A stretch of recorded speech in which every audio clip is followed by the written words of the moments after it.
বন্ধুরা নমস্কার। বন্ধুরা আমরা সবাই জানি যে ঢাকাতে ঢাকেশ্বরী মন্দির রয়েছে। ঢাকেশ্বরী মন্দির বাংলাদেশের জাতীয় মন্দির হিসেবে বিবেচিত হয়। সারা পৃথিবীর হিন্দু ধর্মাবলম্বী মানুষের কাছে ঢাকেশ্বরী মন্দির অত্যন্ত মূল্যবান এবং একটি গন্তব্যস্থল। আপনারা কি জানেন কলকাতার বুকে অর্থাৎ পশ্চিমবঙ্গের রাজধানী কলকাতার বুকেও একটি ঢাকেশ্বরী মন্দির রয়েছে এবং এই মন্দিরেই ঢাকেশ্বরী মাতার আসল মূর্তি রয়েছে, আসল প্রতিমা রয়েছে এবং সেই প্রতিমা সোনা দিয়ে তৈরি অর্থাৎ গোল্ডেন। সেই প্রতিমা রয়েছে কলকাতার কুমোরটুলি স্ট্রিটে 1/3A কুমোরটুলি স্ট্রিটে। কলকাতার মানুষও হয়তো সবাই জানেন না, পশ্চিমবঙ্গের মানুষ সবাই জানবেন এটা তো কল্পনাতেই আনা যায় না, কারণ এর প্রচার হয়নি, প্রসার হয়নি। সাধারণ একটি মন্দিরের মধ্যে মায়ের প্রতিমা সেখানে রয়েছে এবং নিত্য পূজা হয়। কিন্তু যে ঢাকেশ্বরী মন্দির জগৎ বিখ্যাত, ঢাকেশ্বরী মন্দির, সেই মন্দিরের প্রতিমা কলকাতায় কিভাবে এলো এবং সেই স্বর্ণ প্রতিমাকে নিয়ে যে মন্দির তৈরি করা হয়েছে সেই মন্দিরটি এইরকমভাবে কেন থাকবে? ডেফিনেটলি এটা একটা কৌতূহলের বিষয়। রাজনৈতিকভাবে, সামাজিকভাবে, ধর্মীয়ভাবে, সার্বিকভাবে অত্যন্ত গুরুত্বপূর্ণ ভিডিওটি। তার কারণে আমার বন্ধুরা সবাইকে বলবো ভিডিওটি না টেনে সবটা শুনবেন, দেখবেন এবং ভিডিওটিকে লাইক তো অবশ্যই করবেন, শেয়ারও করবেন, যাতে সবাই জানতে পারেন, ধর্ম বর্ণ নির্বিশেষে সবাই যাতে এই ঐতিহাসিক ঘটনার সঙ্গে পরিচিত হতে পারেন। প্রথমত হলো 1947-48 সাল ভারত সবেমাত্র ভাগ হয়েছে। ভারত এবং পাকিস্তান দুটো আলাদা দেশ হয়েছে। বাংলা দ্বিখণ্ডিত হয়ে পশ্চিমবঙ্গ এবং পূর্ববঙ্গ হয়েছে। পূর্ববঙ্গ তখন পূর্ব পাকিস্তান হয়েছে। সেখানে তখন দাঙ্গা চলছে, ব্যাপকভাবে হত্যা, ধর্ষণ, আক্রমণ, হামলা সমস্ত কিছু চলছে। অসংখ্য মানুষ ধর্মীয় কারণে, বিশেষ করে হিন্দুরা, বাড়িঘর সম্পত্তি সব কিছু ফেলে পালিয়ে ভারতবর্ষে আসতে শুরু করেছেন। সেই ভয়ঙ্কর দুর্যোগ চলাকালীন সময়ে ঢাকা থেকে একটি বিশেষ বিমান কলকাতা বিমানবন্দরে এসে নামে। সেই বিমানে ঢাকার ঢাকেশ্বরী মন্দিরের মা কালীর স্বর্ণ প্রতিমা এই বিমানে করে আসে। কাস্টম অফিসারদের দৃষ্টি এড়াতে, যাতে পাকিস্তানের কাস্টম অফিসাররা প্রতিমাকে আটকে না দেয়, দৃষ্টি এড়াতে একটি ছোট সুটকেসের ভেতরে কাপড় এবং পত্রিকার কাগজ দিয়ে, সংবাদপত্রের কাগজ দিয়ে মুড়িয়ে আনা হয় মাকে, যাতে কোনো স্ক্যানার ট্যানার বা কোনো রকমভাবে কেউ বুঝতে না পারে। ঢাকেশ্বরী মন্দিরের সেবায়িত রাজেন্দ্র কিশোর তিওয়ারি, তিনি ঢাকার ঢাকেশ্বরী মন্দিরের সেবায়িত ছিলেন। এই রাজেন্দ্র কিশোর তিওয়ারি সুটকেসটি নিয়ে আসেন।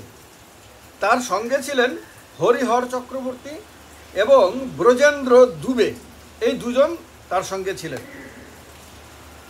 বিমান থেকে নামিয়ে মাকে বঙ্গলক্ষ্মী কটন মিলের মালিক দেবেন্দ্রনাথ চৌধুরীর বাড়িতে নিয়ে যাওয়া হয়।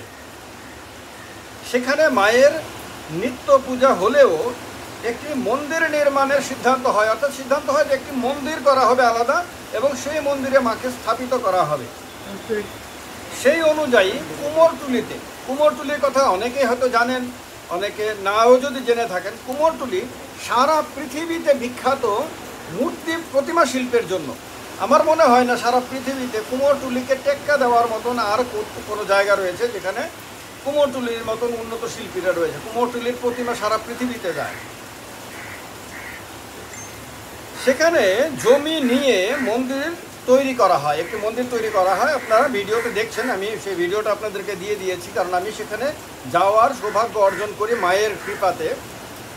আমি সেই ঢাকেশ্বরী মায়ের মন্দিরে যাই এবং 1950 সালে ঢাকেশ্বরী মাতার মন্দির নাম দিয়ে এই যে মন্দিরটা আপনারা দেখছেন, এই মন্দিরটার নাম ঢাকেশ্বরী মাতার মন্দির।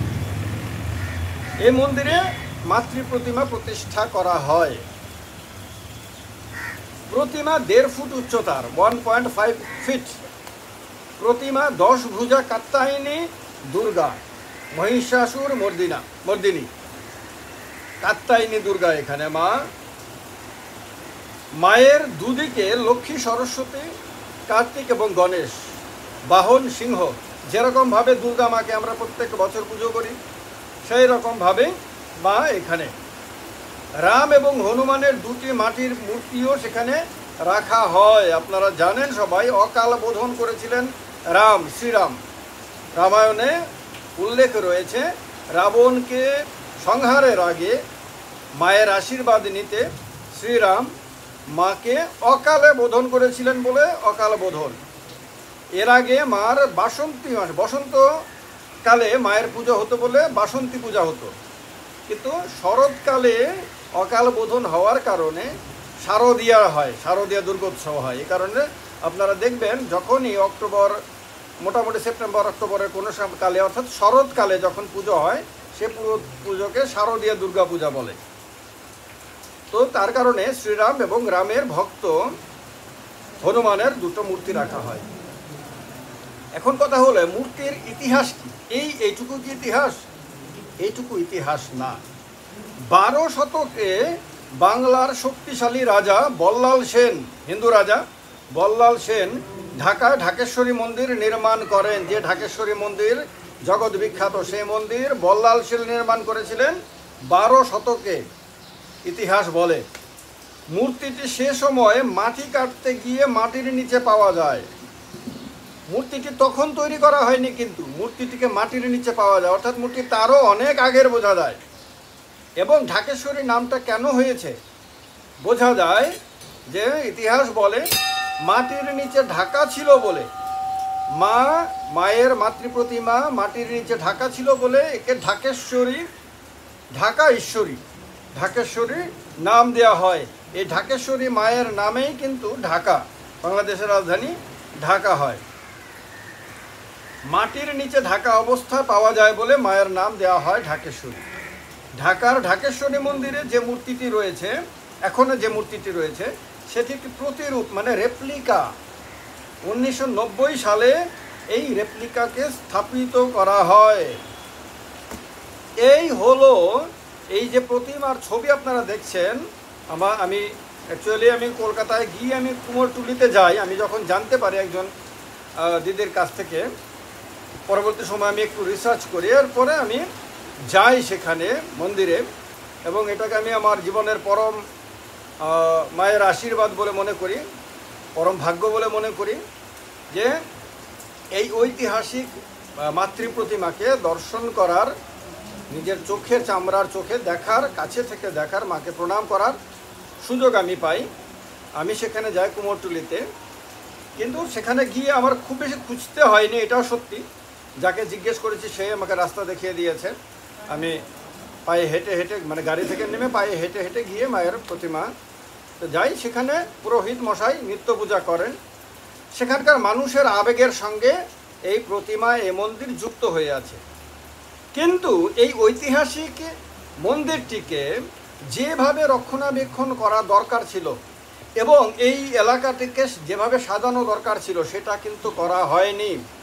আমি পশ্চিমবঙ্গের মুখ্যমন্ত্রী মাননীয় মমতা ব্যানার্জির কাছে এই ভিডিওর মাধ্যমে অনুরোধ জানাবো, এই নির্বাচন শেষ হলে পরে আপনার সরকার অবশ্যই এই কুমোরটুলিতে এই মন্দিরটিকে সেই অবস্থাতে ফুটিয়ে তুলবেন যে অবস্থা এই মন্দিরটি অবশ্যই দাবি করে। এটিকে একটি জগৎ বিখ্যাত মন্দিরে পরিণত করার জন্য আপনার উদ্যোগ দরকার, এবং আপনি সেই উদ্যোগ নেবেন বলে আমি প্রত্যাশা করি।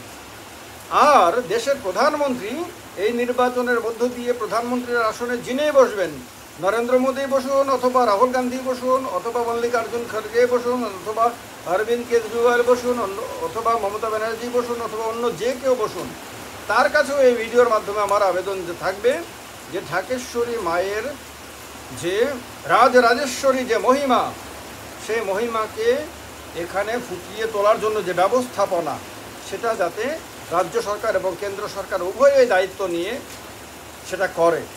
আর পশ্চিমবঙ্গের প্রত্যেক মানুষের কাছে, প্রত্যেক বাঙালির কাছে, প্রত্যেক হিন্দু মানুষের কাছে, হিন্দু যার যেই মাকে পুজো করে, মাকে ভালোবাসে, মার সঙ্গে নিজের আবেগকে যুক্ত রাখে, তার কাছে আমার অনুরোধ থাকবে, কলকাতাতে যখনই যাবেন একবার চেষ্টা করবেন এই ঢাকেশ্বরী মাতার মন্দির কুমোরটুলিতে, সেখানে যেতে।